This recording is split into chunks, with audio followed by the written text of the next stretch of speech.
sebuah sila apa? Sila apa? Susah ya. Ya itulah. Ya, jadi gini, itu konflik ya. Terus yang kedua, setelah menentukan tema atau topik tadi, kemudian tokoh-tokohnya juga harus jelas nih. Kalau kita menentukan cerita itu harus jelas, karakternya itu baik, orangnya kalem, kemudian lembut, terus yang satunya kasar, beringas, seperti itu harus ada perbedaan. Nah, itu baru cerita yang baik. Kemudian setelah ada tokoh-tokoh, setting itu tadi peristiwa, konflik. Ya, konflik itu harus ada sebabnya. Biasa di sebuah cerita itu namanya plot ya. Nah, ini ada yang suka rancu. Orang yang bilang plot itu sama dengan jalan cerita, beda. Kalau jalan cerita itu gini misalnya, pada suatu hari si A mendatangi si B, kemudian mendatangi si C, lalu mendatangi si D. Jadi hanya kronologis yang biasanya ditandai dengan kata penghubung dan lalu kemudian, itu cerita. Tapi kalau plot itu sebab akibat. Terjadinya ini pasti ada penyebabnya. Terjadinya itu ada penyebabnya. Jadi kalau penyebab konfliknya itu jelas, maka cerita itu akan jelas, akan bagus.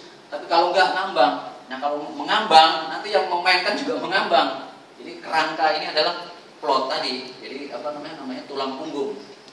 Nah, kemudian setelah kita menentukan plot, setting, ya, kemudian tokoh-tokohnya, kemudian tema, pesan itu kalau bisa membangun dan positif.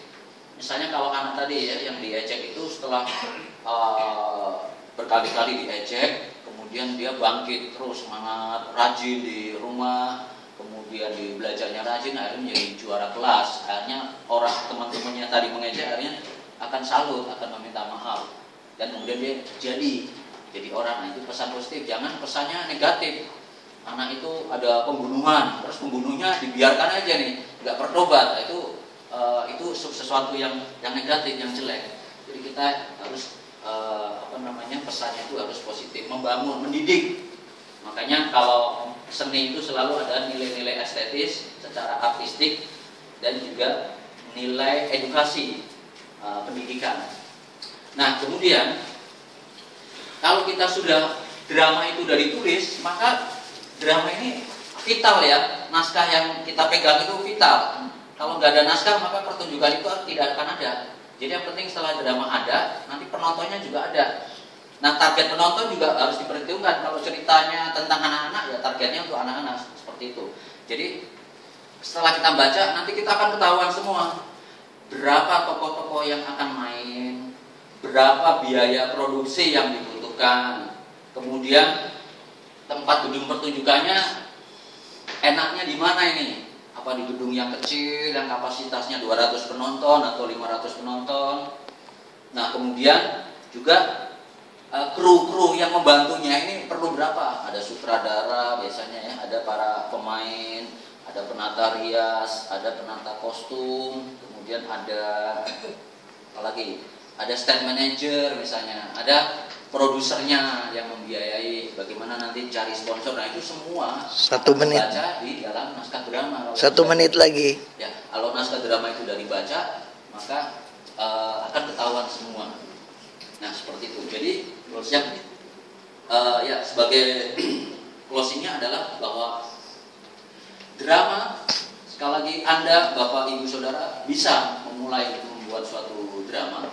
Yang penting adalah bahwa apa yang dilakukan, dijalani dalam kehidupan sehari-hari itu direkam di dalam memori sebagai imajinasi, daya imajinasi, dan lakukanlah sering observasi.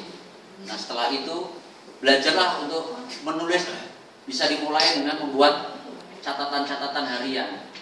Terus setelah itu belajar menulis apa yang mau akan ditulis. Itu dulu, apa topiknya mau ditulis, baru nanti dibuat cerita aja, jangan langsung masukkan ke dalam naskah drama. Jadi dibuat sinopsis dulu, jalan cerita. Nah, buat jalan cerita kita akan bayangkan kalau ini dipanggungkan seperti apa. Nah, panggung ini punya keterbatasan, yaitu waktu dan tempat. Jadi kalau kita menghadirkan helikopter, nggak mungkin helikopternya masuk ke dalam panggung. Bajai misalnya nggak bisa. Caranya gimana? Bisa pakai efek suara, misalnya suara bajai di pinggir panggung, nah, nanti penonton akan merasakan bahwa oh itu tadi ada tokohnya turun dari bajai, ada suara bajai. Nah bisa diakalin seperti itu. Gak mungkin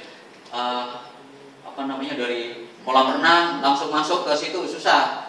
Jadi kita harus pikirkan bahwa itu terbatas tempatnya. Terus waktunya, misalnya kita akan menggambarkan 10 tahun, dipentaskan dalam waktu 2 jam, kita harus pintar-pintar memilah.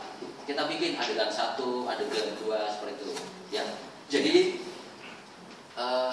menulis modalnya adalah penuh daya imajinasi, penuh daya observasi, kemudian dimulailah dengan latihan-latihan menulis. Saya kira seperti itu.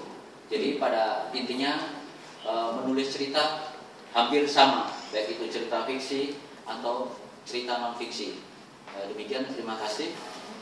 Saya kira itu saja bisa saya sampaikan. Nanti selebihnya